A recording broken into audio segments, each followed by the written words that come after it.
I was taught commitment is staying true to what you said you would do long after the mood that you said it in has left. Because we say things when the mood is right? But when the environment and the mood changes, we back off of it.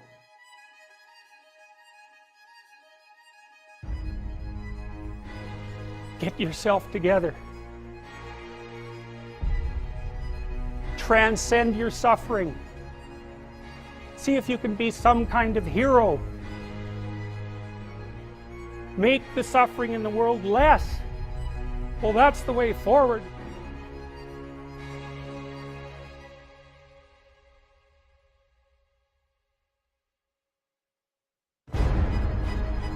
I may be crazy, I don't know, but I just believe my 5-year-old son and my 6-year-old daughter, they deserve the best version of me.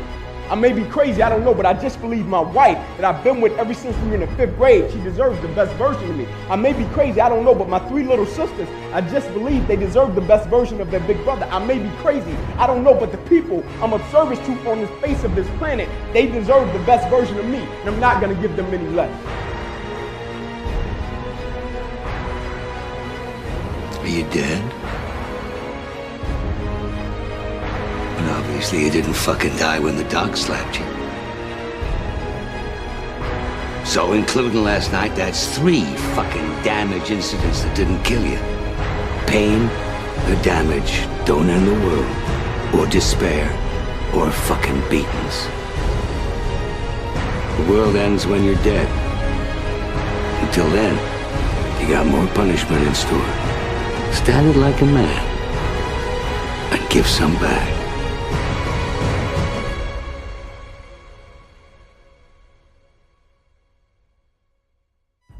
If you're going to try, go all the way. This could mean losing girlfriends, wives, relatives, jobs, and maybe your mind. Go all the way.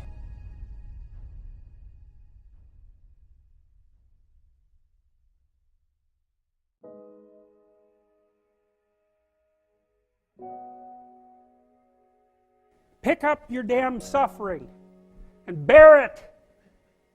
And try to be a good person so you don't make it worse. Well, that's a truth. You know, I read a lot about the terrible things that people have done to each other. You just cannot even imagine it. It's so awful. So you don't want to be someone like that. Now, do you have a reason to be? Yes. You have lots of reasons to be. God, there's reasons to be resentful about your existence. Everyone you know is going to die. You know, you too. And there's going to be a fair bit of pain along the way, and lots of it's going to be unfair. It's like, yeah, no wonder you're resentful. It's like, act it out and see what happens. You make everything you're complaining about infinitely worse.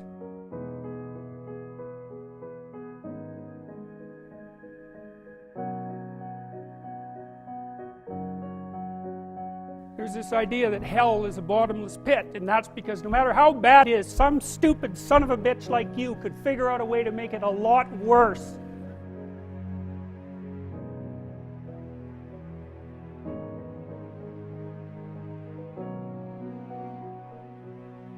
Life is suffering. Yes. Well, who wants to admit that? Well, just think about it. Well, so what do you do in the face of that suffering? Try to reduce it. Start with yourself. What good are you? Get yourself together for Christ's sake, so that when your father dies, you're not whining away in a corner, and you can help plan the funeral, and you can stand up solidly so that people can rely on you. That's better. Don't be a damn victim. Of course you're a victim. Jesus, obviously. Put yourself together. And then maybe if you put yourself together, you know how to do that. You know what's wrong with you, if you'll admit it. You know there's a few things you could polish up a little bit, that you might even be able to manage in your insufficient present condition. And so you might shine yourself up a little bit, and then your eyes will be a little more open, then you can shine yourself up a little bit more, and then maybe you could bring your family together instead of having them be the hateful, spiteful, neurotic, infighting batch that you're doomed to spend Christmas with.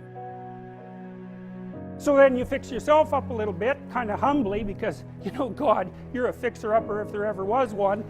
And then you got to figure out, well, can you figure out how to make peace with your idiot brother? And probably not, because he's just as dumb as you, so how the hell are you going to manage that?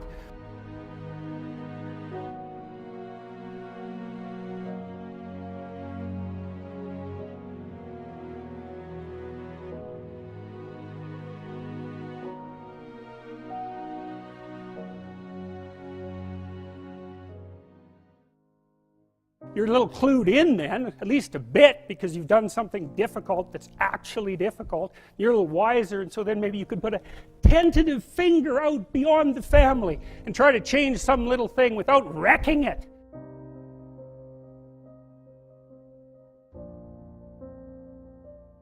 Things are complicated, and to fix things is really hard.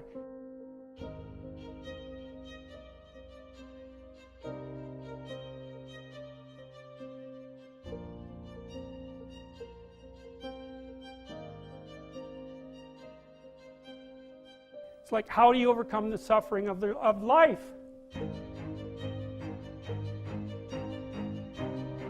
How do you overcome the suffering of life? Is be a better person. That's how you do it. Well, that's hard. It takes responsibility. You want to have a meaningful life? Everything you do matters. That's the definition of a meaningful life. But everything you do matters. You're going to have to carry that with you.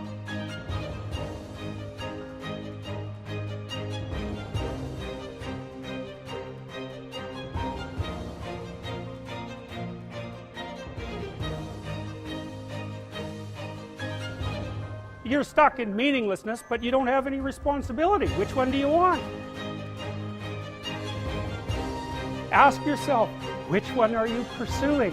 And you'll find very rapidly that it isn't the majority of your soul that's pursuing the whole meaning thing, because, well, look what you have to do that.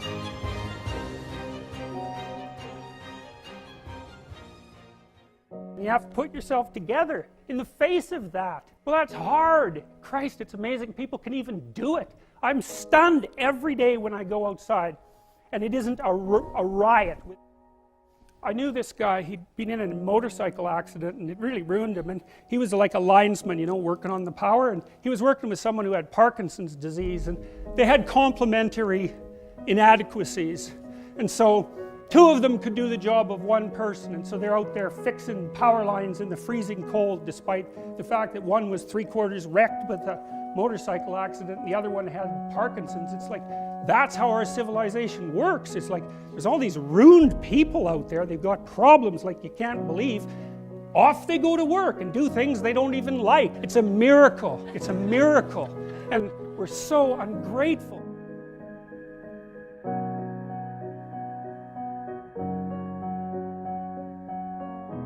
You know, they don't know that they're surrounded by just a bloody miracle. It's a miracle that all this stuff works.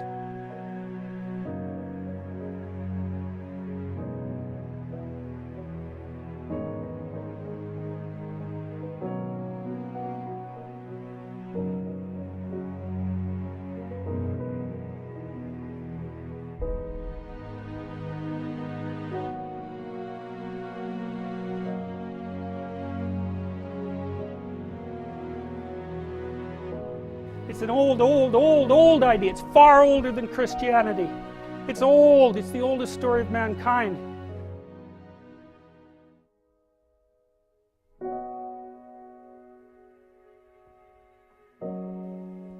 Get yourself together. Transcend your suffering. See if you can be some kind of hero.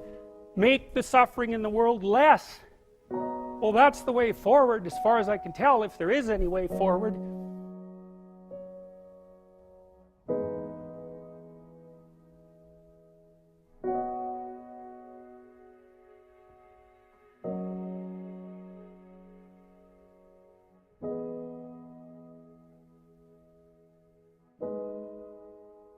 The people that come across our paths, whether we're doing business with them, whether we're talking to them about any aspect of life, I know they're coming across our path for a reason.